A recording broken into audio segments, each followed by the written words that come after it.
नमस्ते।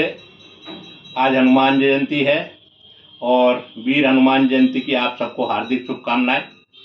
पर आप सबसे विनम्र प्रार्थना है मेरे इस वीडियो के माध्यम से कि आप वीर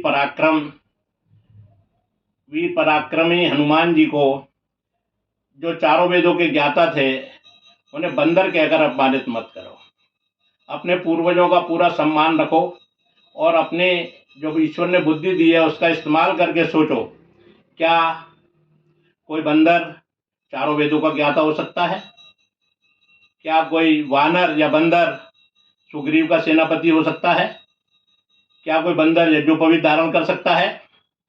क्या कोई बंदर गदा युद्ध में पारंगत हो सकता है? क्या कोई बंदर धर्म ध्वजा को पकड़ सकता है? या कोई बंदर अष्ट सिद्धियों को धारण कर सकता है? क्या कोई बंदर व्याकरण व सूर्य विज्ञान का ज्ञाता हो सकता है? हम आर्य समाज के लोग वीर हनुमान जी का बहुत सम्मान करते हैं, पर उन्हें सही स्वरूप को जानकर उनका हमने जीवन में धारण करने का प्रयास करते हैं। सबसे पहले तो मैं आपको बता दूं, कुछ भ्रांतियां हैं।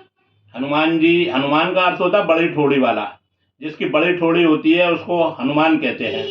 और जो उनकी एक धारणा है कि उनकी पूंछ थी, पूंछ का अभिप्राय होता है कि उनके गुणों के कारण उनकी पूंछ थी।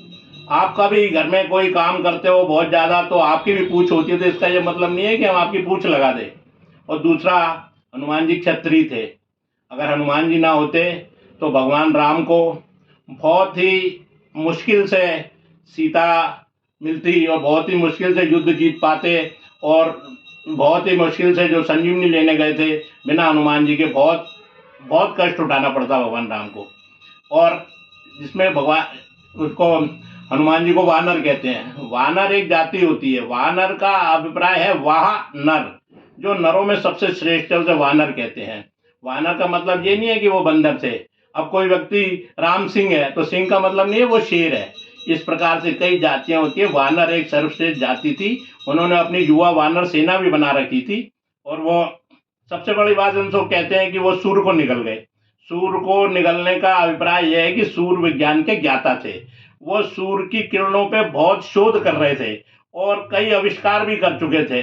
इसलिए उनको सूर्य निकलने वाली जो प्राय वो निराधार है। सूर्य तो 13 लाख गुना बड़ा है इस धरती से, वो सूर्य को कैसे निकल सकता है? थोड़ा सा दिमाग का इस्तेमाल करें। और बजरंगी जो उनका नाम है, वज्रंगी नहीं है, उनका नाम सही में वज्रंगी है। वज्रंगी उसे कहते हैं जिनके अंग वज्र होते हैं।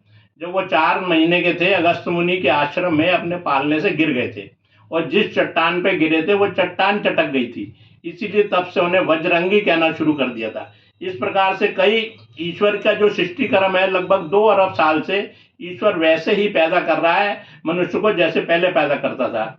कभी कोई बंदर किसी के यहाँ पैदा नहीं हो सकता और बुद्धिमान बंदर तो पैदा हो ही नहीं सकता। बंदर अपने तरीके से पैदा होते हैं, मनुष्य अपने तरीके से पैदा होता है।